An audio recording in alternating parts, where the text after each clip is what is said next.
నమస్తే, welcome to magazine story. Visakha ఉక్కు కర్మాగారంలో జరిగిన ప్రమాదం 8 మందిని బలి తీసుకుంది. 8 కుటుంబాలను రోడ్డున పాడేసింది. నిజానికి ఇది ప్రమాదమేనా? కాదు, నిర్లక్ష్యం. నిర్వహణలో నిర్లక్ష్యం. ఆ నిర్వహణ నిర్లక్ష్యం వెనుక ఉన్నది ప్రైవేటీకరణ భూతం. 8 మంది కార్మికులను పొట్టన పెట్టుకున్న పాపం ప్రైవేటీకరణది. ప్రైవేటీకరణలో భాగంగానే ఉద్యోగుల సంఖ్యని సగానికి సగం తగ్గించారు. ప్రైవేటీకరణలో భాగంగానే కొత్త రిక్రూట్మెంట్ని ఆపేశారు. ఉన్న ఉద్యోగులపై పని ఒత్తిడి విపరీతంగా పెరిగింది. భద్రతా చర్యలు శూన్యమైపోయాయి. అన్నీ కలిసి 8 మంది ప్రాణాలను తీసేశాయి. ఇప్పుడు విశాఖ ఉక్కు మెడపై ప్రైవేటీకరణ కత్తి వేలాడుతోంది. ఉక్కు కర్మాగారాన్ని నిర్వీర్యం చేయటానికి పాలకులే తహతహలాడుతున్న వేళ విశాఖ ఉక్కు ఆంధ్రుల హక్కు నినాదం ఆత్మగౌరవాన్ని నిలబెట్టేదెవరు? విశాఖ ఉక్కు కర్మాగారాన్ని కాపాడేదెవరు? దీనిపైనే ఇవాల్టి magazine story. Vizag steel plant యాజమాన్య నిర్లక్ష్యం 8 మంది కార్మికులను మింగేసింది. ముఖ్యమంత్రి చంద్రబాబుకి అటువైపు చూడటానికి కూడా మనసు రాలేదు. ఇక బాధిత కుటుంబాలను, క్షతగాత్రులను పరామర్శించడానికి అంటూ వచ్చిన లోకేష్ ఒకే ఒక్క మాటతో విశాఖ ఉక్కుని కాపాడటానికి తమకెంత చిత్తశుద్ధి ఉందో చెప్పేశారు. సమస్యలు చెప్తున్న కార్మిక సంఘ నేతలతో మీ ఇంట్లో ఎవరు చనిపోలేదు కదా, మీరెందుకు మాట్లాడుతున్నారంటూ హేళన చేశారు లోకేష్. సో లోకేష్తో ఎవరైనా మాట్లాడాలంటే వాళ్ళ ఇంట్లో ఎవరో ఒకరు దారుణంగా చావాలన్నమాట. పాలకుల అరాచకాలకు, యాజమాన్యాల నిర్లక్ష్యానికో బలైపోయిన కుటుంబాలతోనే లోకేష్ మాట్లాడతారన్నమాట. మీ ఇంట్లో ఎవరు చచ్చిపోలేదు కదా అని కార్మిక సంఘ నేతలను ఎగతాళి చేస్తున్న పాలకులు విశాఖ ఉక్కుని ప్రైవేటీకరణ భూతం నుంచి రక్షిస్తారు అని భ్రమపట్టం కన్నా పిచ్చితనం ఇంకోటి ఉంటుందా? విశాఖ స్టీల్ ప్లాంట్లో సంభవించిన పెను ప్రమాదం 8 మంది కార్మికులను బలి తీసుకుంది. బతుకు తెరువు కోసం స్వేదం చిందించిన కార్మికుల ప్రాణాలు ఉక్కు కొలిమిలో కాలి బూడిదైపోయాయి. సుమారు 1600 డిగ్రీల సెల్సియస్ ఉష్ణోగ్రతతో సలసల కాగే ఉక్కు ద్రవం మృత్యువులా వారిపై విరుచుకుపడింది. తప్పించుకునే అవకాశం కూడా లేకుండా 8 మందిని సజీవ దహనం చేసింది. నల్లటి ముద్దల్లా మార్చేసింది. విశాఖ స్టీల్ ప్లాంట్లో సోమవారం జరిగిన ఘోర ప్రమాదంలో 5 ఉద్యోగులతో పాటు 3 కార్మికులు మృత్యువాత పడ్డారు. మరో 6 తీవ్ర కాలిన గాయాలతో ఆస్పత్రుల్లో చికిత్స పొందుతున్నారు. ఇది ప్రమాదమే, కానీ మానవ తప్పిదం వల్లో, సాంకేతిక సమస్య వల్లో జరిగిన ప్రమాదం కాదు. నిర్వహణలో నిర్లక్ష్యం వల్ల జరిగిన ప్రమాదం. ప్రైవేటీకరణ భూతం చాచిన కోరల్లో విశాఖ స్టీల్ ప్లాంట్ ఎంతగా చిక్కుకుందో చెబుతోన్న ప్రమాదం. రాబోయే రోజుల్లో విశాఖ ఉక్కు పరిస్థితి ఎలా ఉండబోతోందో హెచ్చరిస్తోన్న ప్రమాదం. విశాఖ ఉక్కులో నిర్వహణ లోపం, భద్రతా వైఫల్యాలు స్పష్టంగా కనిపిస్తున్నాయి. 8 మంది ప్రాణాలు పోవడానికి కారణం అదే. విశాఖ ఉక్కు మెడపై ప్రైవేటీకరణ కత్తి ఎప్పట్నుంచో వేలాడుతోంది. క్రమంగా మానవ వనరులను తగ్గించుకుంటూ వస్తున్నారు. నిపుణులైన ఉద్యోగులకు ఉద్వాసన పలుకుతూ వస్తున్నారు. నిర్వహణని గాలి కొదిలేస్తున్నారు. దీనిపై గతంలోనూ అనేకసార్లు కార్మిక సంఘాలు ఆందోళనలు చేసినా యాజమాన్యం పట్టించుకోలేదు. చివరకు కేంద్రం సాయం కింద 11,400 కోట్ల రూపాయలు అందించినా అందులో నిర్వహణకు, విడిభాగాల కొనుగోలుకు నిధులు కేటాయించలేదనే ఆరోపణలున్నాయి. కోకో 1లో సగం బ్యాటరీలు షట్డౌన్ చేసి పూర్తిగా మరమ్మతులు చేయాల్సి ఉండగా రన్నింగ్ మరమ్మతులతో నడిపించేస్తున్నారు. 30 ఏళ్లుగా అవే బ్యాటరీలు వాడుతున్నారంటే పరిస్థితి ఎంత దారుణంగా ఉందో అర్థం చేసుకోవచ్చు. విశాఖ ఉక్కుకు నిపుణులైన మానవ వనరులే బలం.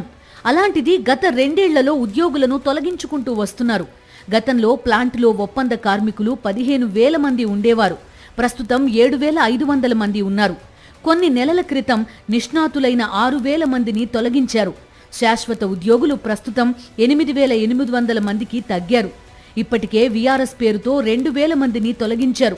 5,000 మందికి పైగా పదవీ విరమణ పొందారు. ఈ నెలలోనే 200 మంది పదవీ విరమణ చేయనున్నారు. కొత్త రిక్రూట్మెంట్లు పూర్తిగా నిలిచిపోయాయి. ఉన్న ఉద్యోగులపైనే ఒత్తిడి పెట్టి రోజు హాట్ మెటల్ ఉత్పత్తి లక్ష్యం 19,000 టన్నులుగా డిసైడ్ చేశారు. ప్రస్తుతం ఉత్పత్తి చేస్తోంది 17,000 టన్నులు మాత్రమే. గతంలో క్యాస్టింగ్ మిషన్ వద్ద 20 మంది నిపుణులు పనిచేసేవారు. ఇప్పుడు ఆ సంఖ్య 12కు తగ్గింది. ఈ పరిణామాలన్నీ ప్రైవేటీకరణలో భాగమే. కాస్తగా ఉద్యోగులను వదిలించుకోవడం, నిర్వహణ మీద దృష్టి పెట్టకపోవడం, ఈ పరిణామాలన్నీ 8 మంది ప్రాణాలు మింగేశాయి. ప్రైవేటీకరణ కోరల్లోనే విశాఖ ఉక్కు చిక్కుకుందన్న భయంకరమైన నిజాన్ని ఈ ప్రమాదం మరోసారి ప్రపంచం ముందుంచింది. విశాఖ స్టీల్ ప్లాంట్ ప్రమాదానికి నిర్వహణలో నిర్లక్ష్యం కారణమైతే ఆ తర్వాత పాలకులు అడుగడుగునా నిర్లక్ష్యం ప్రదర్శించారు. ఇంత ఘోర ప్రమాదం జరిగినా ముఖ్యమంత్రి చంద్రబాబు స్పందించలేదు, విశాఖ వెళ్లలేదు, మంత్రులు కదల్లేదు. కేంద్ర మంత్రి కుమారస్వామి వచ్చే వరకు ఈ ఘటన వైపు కన్నెత్తి కూడా చూడలేదు హోంమంత్రి. జిల్లా మంత్రుల్లో చలనం లేదు. కుమారస్వామి వచ్చిన తర్వాత రాష్ట్ర మంత్రుల్లో కాస్త కదలిక వచ్చింది.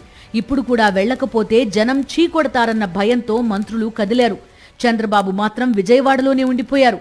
ఇక నారా లోకేష్ అయితే బాధిత కుటుంబాలను పరామర్శించడానికి, వాళ్లకు భరోసా ఇవ్వడానికి వచ్చినట్టుగా కాకుండా నియంత తరహాలో వ్యవహరించడం చూసి అంతా నివ్వెరపోయారు. హోంమంత్రి వంగలపూడి అనితతో కలిసి స్టీల్ ప్లాంట్ వద్దకు చేరుకున్న లోకేష్ కు కార్మికుల మృతి, నిర్వహణ లోపంపై ప్రశ్నలు ఎదురయ్యాయి. దీంతో ఆయన సహనం కోల్పోయి కార్మిక సంఘాల నేతలను ఉద్దేశించి తీవ్ర వ్యాఖ్యలు చేశారు. ప్లాంట్లో జరిగిన ప్రమాదాలు, కార్మికుల భద్రతా అంశాలపై తీవ్ర అసంతృప్తి వ్యక్తం చేసిన కార్మిక సంఘాలు మంత్రి లోకేష్ ఎదుటే నిరసనకు దిగాయి. నైపుణ్యం లేని కాంట్రాక్ట్ కార్మికులను ఎలా అనుమతించారన్న ప్రశ్నతో మంత్రిని నిలదీశాయి. దీంతో అక్కడ ఉద్రిక్త పరిస్థితులు నెలకొన్నాయి.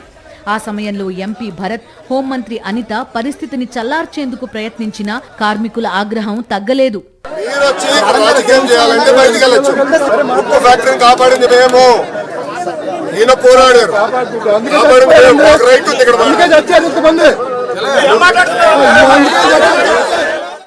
విన్నారుగా, గుండెలు బాదుకుంటూ స్టీల్ ప్లాంట్ ని కాపాడింది మేమే అని లోకేష్ ఎలా చెబుతున్నారో. మృతుల కుటుంబాలకు భరోసా ఇవ్వాల్సిన సమయంలో ఈ గొప్పలు చెప్పుకోవడం ఏంటని కార్మికులు నిలదీశారు.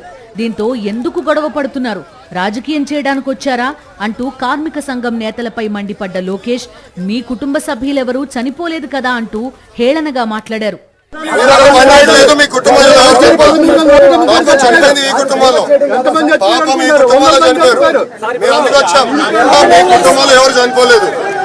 చనిపోయిన వాళ్ళతో మాట్లాడుతున్నాం.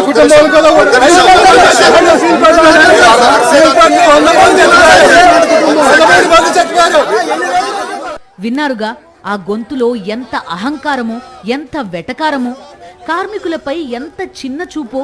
పరామర్శకు వచ్చి మానవత్వం లేకుండా అవహేళనగా మాట్లాడడంపై కార్మిక సంఘాల నేతలు, కార్మికులు ఆగ్రహం వ్యక్తం చేస్తున్నారు. అదే సమయంలో లోకేష్తో మాట్లాడాలంటే వాళ్ల ఇంట్లో ఎవరైనా చనిపోవలసిందేనా? అప్పుడు తప్ప మంత్రి గారితో మాట్లాడే అవకాశం ఉండదా అని కార్మికులు ప్రశ్నిస్తున్నారు. ఒకవైపు ప్రమాదంలో 8 మంది ప్రాణాలు కోల్పోయారు. మంత్రిగా వాళ్ల కుటుంబాలకు భరోసా ఇవ్వాల్సింది పోయి, మీ ఇంట్లో ఎవరూ చచ్చిపోలేదుగా అంటూ చావుకూతలు కూయడంపై ప్రజలు మండిపడుతున్నారు. ఇలాంటి పాలకులు విశాఖ ఉక్కు కర్మాగారాన్ని ప్రైవేటీకరణ నుంచి కాపాడతారని ఎలా నమ్మగలమని ప్రజలు ప్రశ్నిస్తున్నారు. ఎవరికీ సమాధానం చెప్పను అంటూ నియంత తరహాలో వ్యవహరిస్తున్న లోకేష్ తీరును కార్మిక సంఘాలు తీవ్రంగా ఖండిస్తున్నాయి. ప్రభుత్వం మీద అదనపు బాధ్యత ఉంది. మేము వచ్చి పరామర్శించి, మంత్రి గారు వచ్చి తేడా ఏమిటి? మంత్రి గారు భరోసా ఇవ్వాలి, వాళ్ళకు ఒక స్ఫూర్తిని ఇవ్వాలి. మాకు భవిష్యత్తు ఉందని, మేము భవిష్యత్తు మీ జీవితాంతం ఆదుకుంటామని చెప్పారు తప్ప ఎలా ఆదుకుంటారనే విషయం చెప్పలేదు. అది కీలకమైనటువంటి అంశం. నిర్దిష్టంగా ప్యాకేజీ ప్రకటించకుండా ఆయన పార్టీకి ఆయన వెళ్ళిపోయారు. కనీసం మీడియాతో కూడా మాట్లాడలేదు. ఇది ఏమాత్రం బాగాలేదు, సంతృప్తికరంగా లేదు. ఇప్పుడైనా సరే ఆయన అక్కడికి హాస్పిటల్కి వెళ్ళి దర్శించిన తర్వాత ఫ్యాక్టరీ గేట్ దగ్గర అయినా సరే పూర్తి స్థాయి ప్యాకేజీని ప్రకటించారు. ప్రమాదంలో ప్రాణాలు కోల్పోయిన కుటుంబాలకు అండగా నిలవడం, ప్రభుత్వం నుంచి ఎన్ని రకాలుగా సాయం అందిస్తామని ప్రకటించడం, మళ్లీ ఈ తరహా ప్రమాదాలు జరగకుండా చర్యలు తీసుకునేలా ఆదేశించడం, ప్రైవేటీకరణ జరగదని హామీ ఇవ్వడం, ఇవేమీ లేకుండానే వచ్చామా, చావు కూతలు కూశామా, వెళ్లామా అన్నట్టుగా సాగింది లోకేష్ పర్యటన. ఇప్పుడు అధికారం ఉంది కాబట్టి ఇదే లోకేష్ వచ్చి ఇంత పొగరగా మాట్లాడడం అనేది అత్యంత దుర్మార్గం. అసలు అధికారం ఉందంటే అధికారం దుర్వినియోగం చేయకూడదు. సాటి మనిషి చనిపోయాడు, కాలిపోయాడు అంటే అయ్యో పాపం, దానికి ఎంత నష్టపరిహారం అవుతుంది ఏంటి అనేది చూడాలి. వాళ్ళ కుటుంబం ఏంటి, వాళ్ళ పరిస్థితి ఏంటి, వాళ్ళకి ఏం ప్రకటించాలి అని అందరితో మాట్లాడి ప్రకటించాడు అనుకోండి, అది ఉందాతనంగా ఉంటుంది. ఓడిపోయేటప్పుడేమో అందరి మీద భుజాల మీద చేసి నన్ను గెలిపించండి, స్టీల్ ప్లాంట్ కాపాడుతానని చెప్పిన చంద్రబాబు నాయుడు కానీ, లోకేష్ గారు కానివ్వండి, వీళ్ళందరూ ఇంత దుర్మార్గంగా మాట్లాడుతుంటే అసలు వ్యక్తిత్వం ఏముందండి వీళ్ళకి? గత పాలిమర్స్లో ₹1 ప్రకటిస్తే ₹1 కాదు ఇంకా ప్రకటించాలని ఇదే చంద్రబాబు నాయుడు గారు మాట్లాడారు, ఇదే లోకేష్ గారు మాట్లాడారు. వాళ్ళు భవిష్యత్తు అంతా బాగా చూడాలని చెప్పారు. ఇప్పుడున్న లోకేష్ ఏం చేశాడు? ఇప్పుడు ఇక్కడున్న ఎంపీ ఏం చేశాడు? విశాఖ ప్రజలంటే నష్టపరిహారం ఇవ్వడం 20 లక్షలు ఇస్తాం, ముష్టి 20 లక్షలు. ఆ ప్లాంట్ వాళ్ళు 20 లక్షల 5 నిమిషాలు వసూలు చేసి ఇచ్చేయగలరు. ఇదా ఈ ప్రభుత్వం? దుర్మార్గం అంటే ఎంత దుర్మార్గంగా ఉంది ఈ ప్రభుత్వం అనేది తెలుసుకోవడానికి ఇదే ఉదాహరణ. ముఖ్యమంత్రి విజయవాడలోనే ఉన్నా వైజాగ్ రాలేదు. ప్రమాదంలో మరణించిన కుటుంబాలకు భరోసా ఇవ్వలేదు.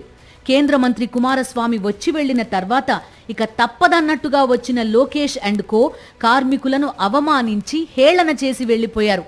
ఇలాంటి పాలకులను నమ్ముకుని ప్రైవేటీకరణ జరగదని భరోసాగా ఉండలేమని, లోకేష్ చావుకూతలు స్టీల్ ప్లాంట్ భవిష్యత్తుపై హెచ్చరిక లాంటివని కార్మికులు ఆందోళన వ్యక్తం చేస్తున్నారు. కేంద్రంలో బీజేపీ నేతృత్వంలో ఎన్డీఏ కూటమి అధికారంలో కొనసాగాలంటే టీడీపీ మద్దతు తప్పనిసరి. ఈ అవకాశాన్ని సద్వినియోగం చేసుకుని విశాఖ ఉక్కు ప్రైవేటీకరణను టీడీపీ అడ్డుకోవాలని కార్మికులు డిమాండ్ చేస్తున్నారు. చంద్రబాబు, పవన్ కళ్యాణ్ మాత్రం తమ బుద్ధిని ప్రదర్శిస్తూ విశాఖ ఉక్కు కార్మికులను మాత్రమే కాదు ఏపీ ప్రజలను మోసం చేస్తున్నారు. ఇప్పటిదాకా విశాఖ ఉక్కు ప్రైవేటీకరణ ఆగిందంటే దానికి కారణం జగన్మోహన్ రెడ్డి ప్రభుత్వమే అని స్వయంగా కేంద్ర మంత్రి కుమారస్వామి ప్రకటన. జగన్ చిత్తశుద్ధిని, చంద్రబాబు కపట స్వభావాన్ని చెప్పకనే చెప్తోంది. ఇప్పుడు స్టీల్ ప్లాంట్లో లోకేష్ కూసిన చావు కూతలు, ఉక్కు కర్మాగారం భవిష్యత్తు ఏంటో చెప్పకనే చెప్తోంది. విశాఖ స్టీల్ ప్లాంట్ ప్రమాదంలో మరణించిన కార్మికుల కుటుంబాలను పరామర్శించడానికి ముఖ్యమంత్రి చంద్రబాబు రానేలేదు. ఇక మంత్రి లోకేష్ అయితే మీ కుటుంబంలో ఎవరైనా చచ్చిపోయారా అంటూ కార్మిక సంఘాల నేతలను అవహేళన చేశారు.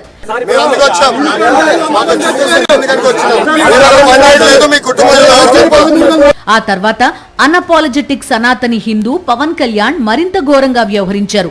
లోకేష్ బాటలోనే నడుస్తూ కార్మిక సంఘాలను అవమానించడం మీదే దృష్టి పెట్టారు. పనిలో పనిగా వైఎస్ఆర్సీపీ మీద విషం కక్కారు. స్టీల్ ప్లాంట్ ప్రమాదంపై మొదట కార్మిక సంఘాలను నిలదీయాలన్నారు. వారి పని వారు సక్రమంగా చేస్తున్నారా లేదా అంటూ పిచ్చి ప్రశ్నలు వేశారు. ఏంటంటే ఇది మనం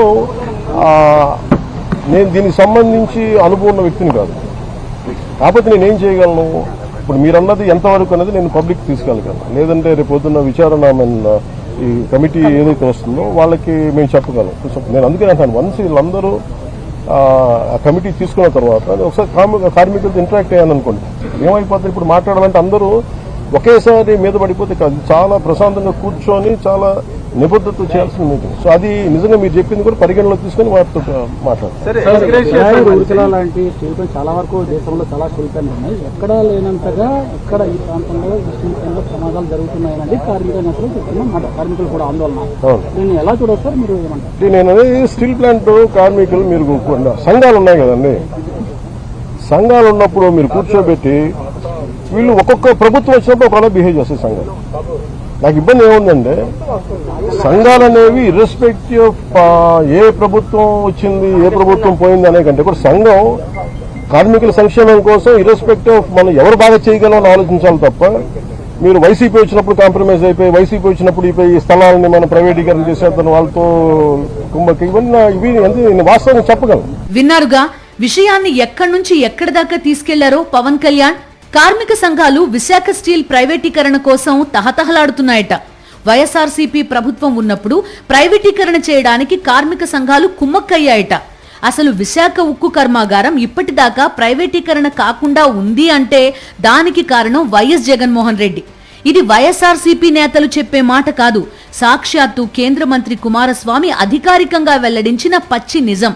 2019-24 మధ్య కేంద్రంలో బీజేపీ పూర్తి మెజారిటీ సాధించింది. ఎవరి దయాదాక్షిణ్యాల మీద ఆధారపడకుండానే రెండోసారి 5 ఏళ్లు ప్రధానిగా మోదీ పాలన సాగించారు. అలాంటి సమయంలో కూడా నాటి AP CM Jaganmohan Reddy Visakha steel plant ప్రైవేటీకరణని అడ్డుకున్నారు.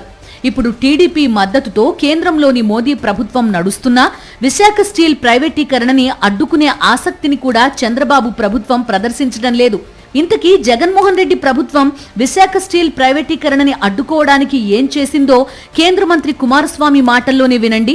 In 2021 January, I think our Deepam, they have decided to disinvestment for 100% to go for the selling of the unit to privatize the unit 100%. But during that time, Andhra government, they have passed a resolution in the Andhra Assembly opposing this disinvestment decision. విన్నారుగా కుమారస్వామి మాటల్ని. కాదు కాదు పచ్చి నిజాల్ని. Covid సమయంలో దీపం పథకం కింద విశాఖ ఉక్కు కర్మాగారంలో 100% పెట్టుబడుల ఉపసంహరణ చేయాలని కేంద్రం నిర్ణయించింది. ఇదే సమయంలో యూనిట్ను 100% ప్రైవేటీకరించాలని కూడా నిర్ణయించారు. అయితే దీనికి వ్యతిరేకంగా నాటి జగన్మోహన్ రెడ్డి ప్రభుత్వం 100% పెట్టుబడుల ఉపసంహరణ, ప్రైవేటీకరణ నిర్ణయాన్ని తీవ్రంగా వ్యతిరేకిస్తూ అసెంబ్లీలో తీర్మానం చేసింది. అలాగే ఆందోళనలు, నిరసనలు కొనసాగించిందని కుమారస్వామి వివరించారు. జగన్ ప్రభుత్వం వ్యతిరేకించడం వల్లే నాడు విశాఖ ఉక్కు ప్రైవేటీకరణ ఆగిందని కేంద్ర మంత్రి స్పష్టం చేశారు. కానీ పవన్ కళ్యాణ్ మాత్రం జగన్ ప్రభుత్వం, కార్మిక సంఘాలు కలిసి ప్రైవేటీకరణ కోసం కుమ్మక్కయ్యాయని కారుకూతలు కూశారు. విశాఖ ఉక్కు ప్రైవేటీకరణను మొదట్నుంచి వ్యతిరేకిస్తున్నది వైఎస్ఆర్సీపీనే. జగన్మోహన్ రెడ్డి ప్రభుత్వం ఆ దిశగా విజయం కూడా సాధించింది. తాను ముఖ్యమంత్రిగా ఉన్న వేళ ప్రైవేటీకరణని జగన్మోహన్ రెడ్డి అడ్డుకున్నారు. ఇప్పుడు ఆ పని చేయాల్సింది చంద్రబాబు ప్రభుత్వమే. కానీ 8 మంది కార్మికుల ప్రాణాలు పోయినా చంద్రబాబు కనీసం పరామర్శకి రాలేదు. లోకేష్ వచ్చి చావుకూతలు కూసిపోయారు. ఇక పవన్ కళ్యాణ్ అయితే పచ్చముఠాని మించిన విషం కక్కుతూ జగన్ ప్రభుత్వం, కార్మిక సంఘాలు స్టీల్ ప్లాంట్ ని ప్రైవేటీకరణ చేయడానికి కుమ్మక్కయ్యాయని కారుకూతలు కూశారు. విశాఖ ఉక్కు కర్మాగారం మెడపై ప్రైవేటీకరణ కత్తి వేలాడుతోంది. దాన్ని అడ్డుకునే ప్రయత్నం చంద్రబాబు ప్రభుత్వం ఏమాత్రం చెయ్యదని చంద్రబాబు నుంచి పవన్ కళ్యాణ్ దాకా అందరి చేష్టలు, మాటలు తేల్చి చెబుతున్నాయి. విశాఖ ఉక్కు ఆంధ్రుల హక్కు అని నినదించి 32 మంది ప్రాణత్యాగాలతో నాటి ఉమ్మడి ఆంధ్రప్రదేశ్ ప్రజలు స్టీల్ ఫ్యాక్టరీని సాధించుకున్నారు. అలాంటి విశాఖ ఉక్కు కర్మాగారాన్ని నిర్వీర్యం చేయటానికి పాలకులే తహతహలాడుతున్నారు. స్టీల్ ప్లాంట్ ప్రైవేటీకరణను అడ్డుకునే దిశగా చిరు ప్రయత్నం కూడా చేయని చంద్రబాబు, పవన్ కళ్యాణ్ కార్మికులను నట్టేటా ముంచేసి వినోదం చూస్తున్నారు. నాడు చంద్రబాబు, పవన్ చేసిందేంటి? వైఎస్ఆర్సీపీ ప్రభుత్వం మీద కారు కూతలు కూశారు. అసత్య ఆరోపణలు చేశారు. ఎల్లో మీడియాలో రోత రాతలు రాయించారు. మా చేతిలో అధికారం ఉంటేనే అంటూ తెగ ఊగిపోయారు. ఇప్పుడు చంద్రబాబు, పవన్ కళ్యాణ్ చేతిలో అధికారం ఉండటం మాత్రమే కాదు, కేంద్రంలో మోదీ ప్రభుత్వం కూడా టీడీపీ మద్దతుతోనే కొనసాగుతుంది. మరి ఇప్పుడు చంద్రబాబు, పవన్ చేస్తోందేంటి? మరోసారి తెలుగు ప్రజలను, ఉక్కు కార్మికులను మోసం చేస్తున్నారు. విశాఖ ఉక్కు కర్మాగారం మీద చంద్రబాబు ప్రభుత్వానికి ఎంత ప్రేమ ఉందో, స్టీల్ ప్లాంట్ ప్రైవేటీకరణని అడ్డుకోవడానికి ఎంత చిత్తశుద్ధి ఉందో తేలిపోయింది. ప్రాణాలు కోల్పోయిన కార్మికుల కుటుంబాలను ఆదుకోవడానికి ప్యాకేజ్ కూడా ప్రకటించకుండా ఒక మంత్రి చావుకూతలు కూస్తే మరో మంత్రి కారుకూతలు కూశారు. ఇక ముఖ్యమంత్రి స్టీల్ ప్లాంట్ వైపే చూడలేదు. కేంద్రంలో ఎన్డీఏ ప్రభుత్వం టీడీపీ మద్దతుతోనే నడుస్తోంది. ఈ అవకాశాన్ని వాడుకుని విశాఖ ఉక్కు ప్రైవేటీకరణని అడ్డుకునే సామర్థ్యం ఉన్నా చంద్రబాబు, పవన్ కళ్యాణ్ ఆ దిశగా ఎలాంటి ప్రయత్నాలు చేయడం లేదు. పైగా విశాఖ స్టీల్ ప్రైవేటీకరణని అడ్డుకున్న జగన్మోహన్ రెడ్డి ప్రభుత్వం మీద ఇప్పటికీ విషం కక్కడమే లక్ష్యంగా చంద్రబాబు, పవన్ కళ్యాణ్ వ్యవహరిస్తున్నారు. అయితే నాడు ప్రతిపక్ష నేతగా చంద్రబాబు నాయుడు ఏమన్నారు వినండి. అందరం కలిసి కాపాడుకుంటామా లేదా అని అడుగుతున్నా. ఇప్పుడు చెప్పండి, కాపాడుకుంటాం, కాపాడుకుంటాం, కలిసి పోరాడతాం, కలిసి పోరాడతాం, అందరం ఒకటవుతాం, సంఘటన శక్తిగా తయారవుతాం. విశాఖపట్నం ఉక్కు అనేది మన ఆత్మ. విశాఖ ఉక్కు, విశాఖ ఉక్కు, ఎంతో మంది ప్రాణ త్యాగాలు విశాఖపట్నం ఉక్కు. విన్నారుగా, నాటి ముఖ్యమంత్రి జగన్మోహన్ రెడ్డిపై చంద్రబాబు ఎన్నికలకు ముందు ఎంతలా విషం కక్కారో. ఇక చంద్రబాబు తానా అంటే తందానా అనడం తప్ప తనకంటూ ఒక రాజకీయ విధానం లేని పవన్ కళ్యాణ్ నాడు చంద్రబాబుతో పాటు వైఎస్ఆర్సీపీ మీద విమర్శలు చేశారు. విశాఖ స్టీల్ ప్రైవేటీకరణని ముఖ్యమంత్రి హోదాలో జగన్ వ్యతిరేకిస్తే ఆయనకి మద్దతు ప్రకటించడం పోయి, కేంద్రం తీరుని తప్పుబట్టడం పోయి తిరిగి వైఎస్ఆర్సీపీ మీదే ఆరోపణలు చేశారు పవన్ కళ్యాణ్. నాటి సంగతి దేనికి? నేడు స్టీల్ ప్లాంట్ ప్రమాదంలో ప్రాణాలు కోల్పోయిన వారిని పరామర్శించడానికి వచ్చి కార్మిక సంఘాలపై, నాటి జగన్ ప్రభుత్వంపై అసత్య ఆరోపణలతో విషం కక్కారు పవన్. ఎన్నికల ముందు ఇన్ని కబుర్లు చెప్పిన చంద్రబాబు నాయుడు, పవన్ కళ్యాణ్ ఇప్పుడు విశాఖ ఉక్కు కర్మాగారాన్ని, కార్మికులను గాలికొదిలేశారు. ఉక్కు కర్మాగారం ప్రమాదం నేపథ్యంలో చంద్రబాబు, లోకేష్, పవన్ కళ్యాణ్ వ్యవహరించిన తీరుతో కూసిన కూతలతో వైజాగ్ స్టీల్ ప్లాంట్ ని ప్రైవేటీకరణ ఉక్కు కౌగిలి నుంచి కాపాడే చిత్తశుద్ధి ఈ పాలకులకు లేదన్న పచ్చి నిజం మరోసారి బయటపడింది. ఇది వాళ్ళ మ్యాగజైన్ స్టోరీ. మరో ఇంట్రెస్టింగ్ టాపిక్ తో మళ్ళీ కలుద్దాం. అంతవరకు స్టేట్ టు సాక్షి. మరిన్ని అప్డేట్స్ కోసం ఛానల్ ను సబ్స్క్రైబ్ చేయండి. నోటిఫికేషన్స్ కోసం బెల్ ఐకాన్ పై క్లిక్ చేయండి.